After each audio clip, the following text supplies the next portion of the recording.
Des changements miraculeux se produiront dans votre vie.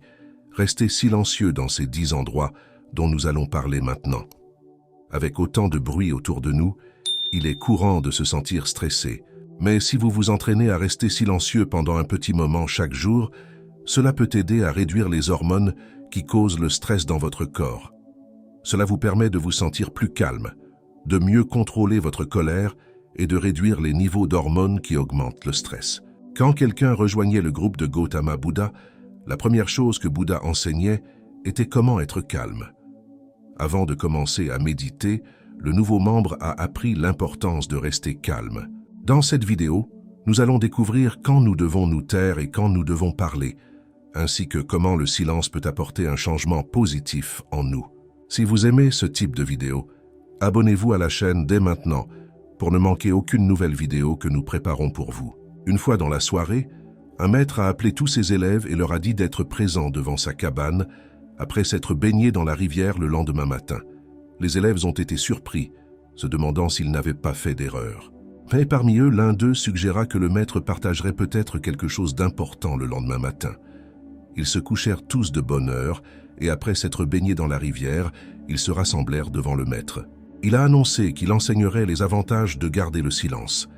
Le maître a expliqué qu'il y a 10 situations dans lesquelles le silence apporte des avantages et où parler peut être nocif pour notre santé. Il a souligné que s'ils savent quand se taire, ils connaîtront des changements miraculeux dans leur vie. Il a également dit qu'il n'est pas bon de trop parler ou de trop se taire. Tout comme avoir trop de pluie ou de soleil peut également être problématique. De la même manière que parler inutilement peut causer beaucoup de problèmes. Le maître a enseigné que la première situation dans laquelle une personne doit garder le silence est lorsqu'elle n'a pas d'informations concrètes à partager. Il a dit que si vous n'avez pas de faits, il vaut mieux se taire. Le silence contribue également au développement de nouvelles cellules cérébrales et augmente les connaissances. Parler n'est bénéfique que lorsque l'on a une connaissance complète d'un sujet. Si vous parlez sans connaissance ou juste pour le plaisir de parler, vous pouvez finir par être la risée de tous.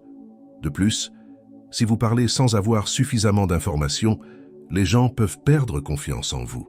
Par conséquent, il est préférable de rester silencieux dans les situations où vous ne savez pas de quoi parler.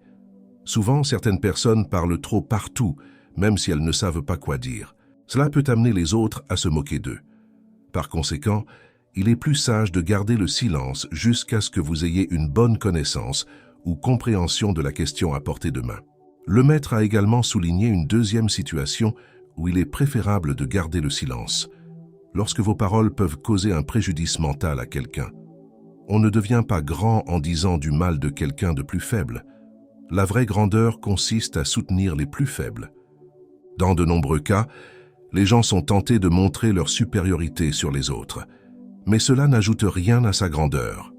Souvent, les gens disent du mal de ceux qui sont plus jeunes ou qui ont moins de pouvoir, pensant que cela n'aura pas de conséquences. Il se peut que la personne plus jeune ne réponde pas pour le moment, mais cela vous fait perdre son respect. Il se peut qu'un jour, cette personne devienne plus importante ou ait une position plus élevée que vous. Si vous avez déjà maltraité cette personne, elle pourrait agir de la même manière envers vous à l'avenir. On ne s'agrandit pas en rabaissant les autres. Pour être vraiment génial, vous devez apprendre à respecter les personnes plus jeunes et plus expérimentées. Certaines personnes pensent qu'en agissant avec arrogance et en essayant de rabaisser les autres, elles deviendront plus grandes. Mais c'est une erreur. Au lieu de grossir, ils ne font que perdre le respect des autres. Le maître a enseigné qu'il est important de traiter tout le monde avec respect, quelle que soit sa position ou son statut. Le maître a conseillé à ses élèves de toujours parler avec respect afin que leurs paroles soient bien reçues par les gens. Il a insisté sur l'importance d'utiliser des mots respectueux tels que frère, sœur, mère, père, ami et autres lorsqu'on s'adresse aux autres. Non seulement cela augmente le respect et l'estime que les autres ont pour vous, mais cela montre également que vous êtes une personne sage à leurs yeux. De plus, le maître a mis en évidence une troisième situation où il est préférable de garder le silence, lorsque vous avez affaire à la colère ou à la haine. Si quelqu'un de votre entourage, comme un parent ou un ami, est en colère ou vous insulte, il est préférable de garder le silence et de laisser sa colère se dissiper. Si vous êtes dans la situation, vous ne devez pas vous excuser, mais attendre en silence jusqu'au bon moment. Finalement, la personne qui était en colère comprendra et s'excusera probablement auprès de vous. Le maître a poursuivi en expliquant que si un parent ou un proche est en colère et que vous restez calme, c'est une façon de montrer du respect et de la considération. Garder son calme ne diminue ni n'agrandit personne. Si vous vous sentez en colère, il est préférable de vous éloigner ou de vous taire sans manquer de respect à personne. La colère peut nuire aux relations et généralement, ceux qui se mettent en colère finissent par être les plus endommagés dans leur santé. Le maître a ensuite partagé une histoire pour illustrer son propos. Une fois, un serpent fuyant à travers les bois est entré dans l'armurerie d'un roi. Quand les gens ont commencé à se moquer d'elle, le serpent s'est mis en colère et a commencé à se recroqueviller et à serrer l'une des épées qui étaient là. Lentement, le serpent finit par se blesser avec la lame de l'épée. Cette histoire nous rappelle que lorsque nous réagissons avec colère, nous finissons souvent par nous faire plus de mal à nous-mêmes qu'aux autres. Le serpent a fini par être gravement blessé par la lame de l'épée à cause de sa propre colère. Cela nous sert de métaphore. La colère peut nous faire autant de mal qu'une épée transperce la chair. Le maître a enseigné que la colère peut être contrôlée par la méditation. Si nous pratiquons la méditation quotidiennement, nous serons en mesure de contrôler les hormones qui induisent la colère, permettant à notre corps et à notre esprit de se calmer plus facilement. De plus, il a suggéré une technique. Chaque fois que vous vous sentez en colère, essayez de comprendre si elle est justifiée ou non, et s'il est approprié de l'exprimer. Cette auto-évaluation peut aider à déterminer si nous devons ou non agir sous le coup de la colère. Si vous vous sentez toujours en colère, la meilleure option est de vous éloigner de la situation.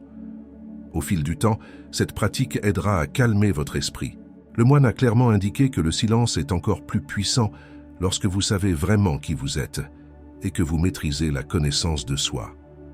Écoutez bien, a-t-il dit, lorsque vous savez qui vous êtes vraiment, quelles sont vos valeurs et vos croyances, que vous connaissez vos objectifs et vos buts, et que vous faites souvent une introspection sur votre vie, elle deviendra beaucoup plus prospère et heureuse.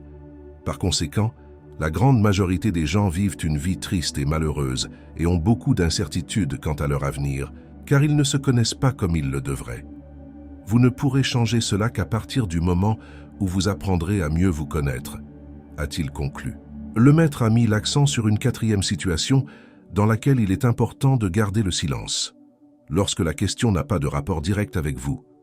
S'immiscer dans les affaires d'autrui sans raison peut être nuisible, n'entraînant que des désavantages et des problèmes pour vous.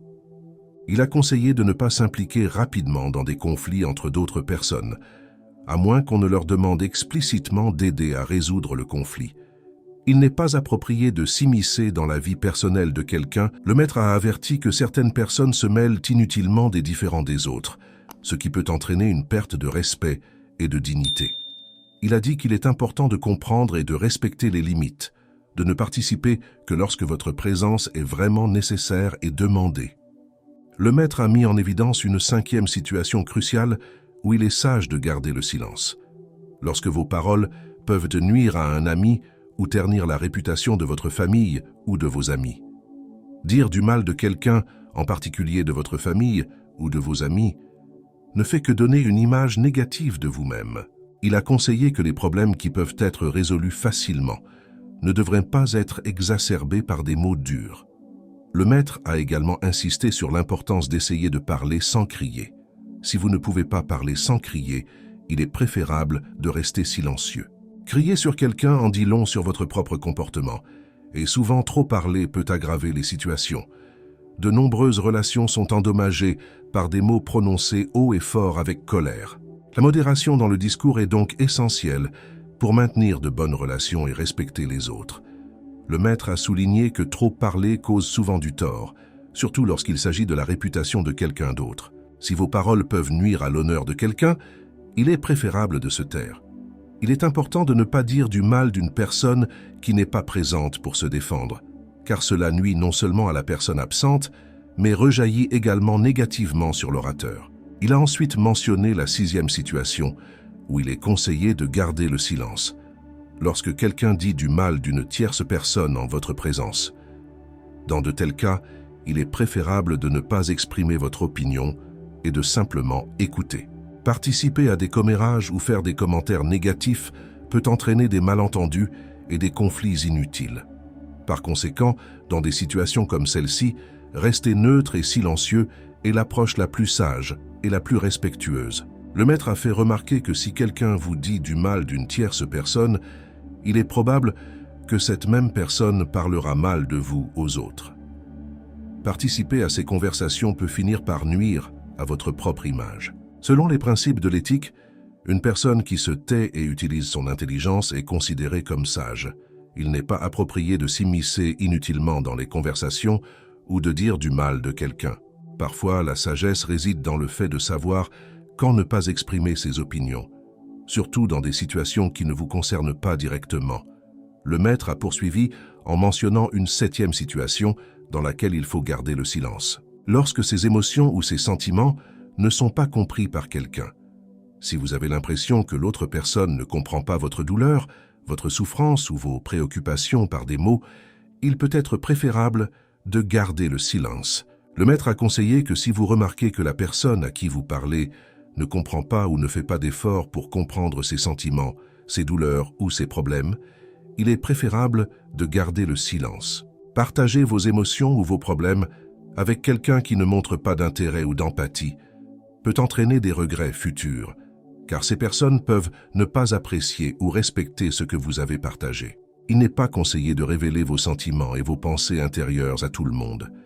Si vous avez l'impression que l'autre personne ne fait pas attention ou ne comprend pas vos sentiments, il est préférable de ne pas en parler, car cela peut finir par devenir la risée de tous. Cela ne vaut la peine de partager vos sentiments que lorsque vous sentez que l'autre personne vous écoute vraiment et vous comprend d'une manière respectueuse et attentionnée. Le maître a mis l'accent sur une 8e situation importante à terre, lorsque quelqu'un vous exprime sa tristesse ou ses problèmes. Si quelqu'un partage vos difficultés, cela indique généralement qu'il vous fait confiance et vous considère comme une personne compréhensive. Plutôt que de se précipiter pour proposer des solutions, il est plus sage d'écouter attentivement et calmement, en respectant la confidentialité et en ne partageant pas les problèmes de cette personne avec les autres. Souvent, le simple fait d'exprimer vos préoccupations peut soulager la souffrance de quelqu'un, car se sentir entendu et compris est, en soi, un grand réconfort. Le maître vous a conseillé de l'écouter attentivement et calmement lorsque quelqu'un vous fait part de sa tristesse, afin d'atténuer sa douleur et d'alléger le fardeau émotionnel qu'il porte. Il a poursuivi en soulignant le 9e endroit où il faut garder le silence. Dans les environnements où des personnes de nature malveillante utilisent un langage abusif ou un comportement agressif. Dans ces situations, il est préférable de ne pas s'engager ou de ne pas répondre, car cela pourrait aggraver la situation ou vous mettre en danger. Garder le silence et éviter la confrontation avec des personnes agressives ou de mauvaise nature est le choix le plus sûr et le plus sage. Le maître a conseillé que dans les situations où des personnes de nature maléfique ou avec un langage agressif sont présentes, il est préférable de s'éloigner tranquillement, sans réagir.